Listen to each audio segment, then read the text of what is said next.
ಶಾತಕರ್ಣಿ ಲಕ್ಷ್ಮೀಪುತ್ರ ತೆಲುಗಿನ ಬಾಲಯ್ಯ ನಟನೆಯ 100ನೇ ಚಿತ್ರ. ಈ ಚಿತ್ರವೀಗ ಕರ್ನಾಟಕದಲ್ಲಿಯೂ ಜೋರು ಸದ್ದು ಮಾಡ್ತಿದೆ.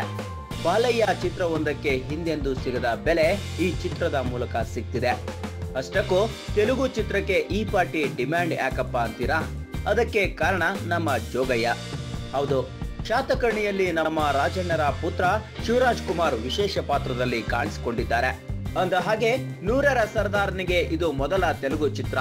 ಹೀಗಾಗಿ ಶಿವರಾಜ್ ಕುಮಾರ್ ಅಭಿಮಾನಿಗಳಲ್ಲಿ ಈ ವಿಷಯ ಸಂಚಲನ ಹುಟ್ಟಿಸಿತ್ತು.